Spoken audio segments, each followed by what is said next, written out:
This is Book Public from Texas Public Radio. I'm Yvette Benavides. On today's episode, Back After This, a novel by Linda Holmes. In Linda Holmes' novel, Back After This, Cecily Foster is a podcast producer. She dedicates her time at work at a media outlet called Palmetto, supporting the work of others as a jack of all trades. She's mainly a podcast producer, and she's good at it. A boss who has disappointed her too many times finally gives her a shot at hosting her own show. At last. The problem is, not only is she the host, she's also the subject of the podcast. More specifically, her dating life will be the main focus. Besides that, as part of their deal, she must allow Eliza Cassidy, a social media influencer and relationship coach, to be her guide on this dating journey for all to hear about on the podcast. And here's this catch.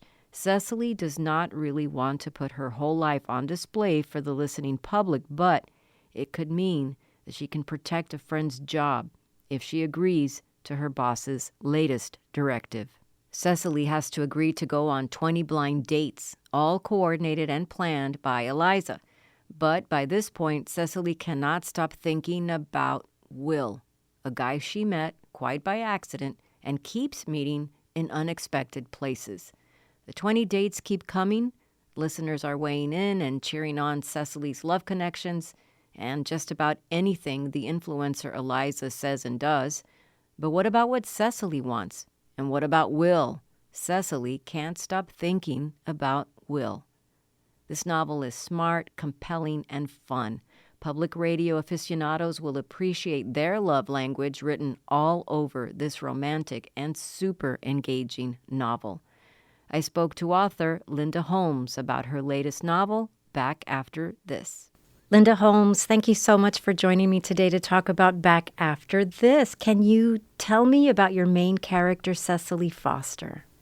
Cecily is a very experienced audio producer who is working at a private podcast company, and she gets the opportunity at long last to host her own show, but it's not really the show that she hoped for. It's a show about dating where she is partnered with a kind of a dating coach influencer who is going to set her up on 20 blind dates, and she's going to try to find somebody to fall in love with. And as she gets into that project, she also sees a big dog running down the street, and through trying to help that big dog, meets a guy who is not part of the 20 dates experiment, but she kind of likes him too, so then she has to sort of figure out what to do. You have a background in public radio the way that your character does. And I have to tell you that as someone from Texas Public Radio, Palmetto, I mean, you nailed it. This world that you created and the way it intersects with social media and engagement with the community. I started to think about how it's not such a niche thing. I don't think that at its core, it's such a niche thing. So this is still very much a story with a tremendous reach. You know, people listen to podcasts. I think they have an idea of how things go in a newsroom or in public media. But can you tell me where this particular idea for this novel came from? So it's so fun. Oh, thank you. You know, I think that the media industry has always been a place where people have set a lot of books about young creative people, and not even always young people, but creative people trying to sort of make their way. And that goes back to people, there are plenty of stories about people who work in book publishing, or for a while it was magazines. Everybody in every kind of rom-com worked at a magazine. So in some ways, this kind of thing where somebody is being prodded by their work to try something that they wouldn't otherwise do, in her case, these 20 blind dates. In some ways, that's a classic. But I also think that audio I've not always been thrilled with the fictional portrayals of audio. They've varied, some better than others, but I think it's still something that's not necessarily as well understood as I wish it were, in terms of how much work goes into producing good audio. And so I think for me, I also just felt like giving people a little glimpse of that would give the story some color and shape that it would definitely, benefit from. Oh my gosh, I'm so glad you said that because, I think about the ways that public media is under fire lately. And I feel like your novel, in such interesting ways, can show readers, besides everything else, this wonderful romantic story, this wonderful story about the people who work in this industry. But it shows readers that producing content like news and information or a podcast is a very involved process requiring, I mean, hours and hours of work, very particular skills and talents, and also a heart for it, right?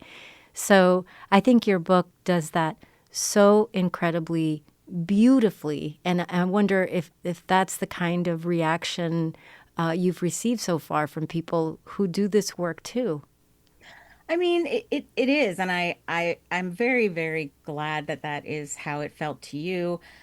I came into audio. I didn't come to NPR until I was in my 30s, and I did not really plan to be an audio person myself. I came to NPR to be a writer, and discovering the deep love and the exacting work that goes into audio, including audio that sounds like it's fairly naturalistically done. That was a really wonderful thing for me. And it was an example of discovering kind of a whole community and world of super passionate people that I didn't know a lot about before that. And so that's why this book kind of ends up being, in a lot of ways, my expression of gratitude to audio producers and editors who have really made the career that I have now possible. And that's very meaningful to me. Oh, that's so beautiful. I feel the same way about it. I mean, I don't want people to think like, oh, you have a podcast, you just go in and sit in front of the mic and it's all, that's all you do. Like you could just take a picture of something with your phone, or you can just create a podcast with very simple tools in it. Your Yeah. book really disabuses us of this idea, and we see how involved the process is. One of the things that I love about this book is the way that Cecily is kind of ageless, though. She's in her 30s, and one of the younger employees calls her mom. But she's someone. I get that too, but she's someone who thinks young, and she's innovative, she's creative, and she's forward thinking. But her movie references are Midnight Run, Yes. her pop culture references are like Brady Bunch, and She's All That and Fame. So I just found her to be ageless, like a character for everyone. So I wondered, was there a little autofiction there with you? Yeah, I mean, listen, I am significantly older than Cecily. It is probably never going to be possible for me to entirely make her references and the things she knows about and cares about exactly identical to, what they would be in a real person. What I have tried to do is, make it things that I do believe have stuck around enough that a younger person would conceivably know about them, Yeah. Like people younger than me still know about the Brady Bunch differently than I do, but they still know about it. They know about Midnight Run. It's a fun kind of road movie. But listen, there are always going to be those tells, I think. And so I cop to that 100%. I love it. I love Cecily. She's just such a rich character, but there is an ensemble here that, for me, is as fully realized and as realistically drawn. Everybody that she works with, everybody, and the sister, and so I'm wondering where these characters came from, particularly the ones who work at Palmetto, like Hmm. Toby and some of Yeah. these characters. Are they composites of people you've known, or because I just feel like it's so fun, and I feel like these are people that exist in every newsroom. That's the thing. I think they are sort of composites of people that I've known, but they're also people who I think that certain qualities about them recur over and over again. Her boss, Toby, who you mentioned, is just the kind of like hustle guy that I think every media company has a certain number of them. And sometimes you find them really inspiring, and sometimes they're really fun, and sometimes they're really frustrating, and sometimes they're disappointing. And I think that the people that she works with are people who None of them are directly based on young producers that I know, but a lot of them have qualities and a kind of an enthusiasm and a way of thinking about the world that is familiar to me from young producers that I have known how much they care about their work and how much they feel the precarity of the industry and their own position sometimes. And how I think one thing that happens in the book is that Cecily learns that some of the people who are younger than she is have a better sense of separation between self and job than she does. And I think that is something that I have observed in people who are younger than I am. Well, I have one last question for you. I want you to know that I am your kind of person because I almost always read the acknowledgments first. Oh, good. I like your idea. You say, just about everything we create is a team effort in one way or another. And that's so true about podcasting and about public media, isn't it?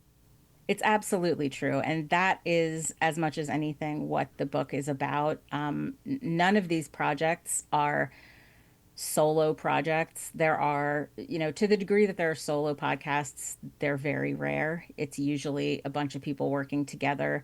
That's why I always tell people listen to your podcasts until the end and listen through the credits.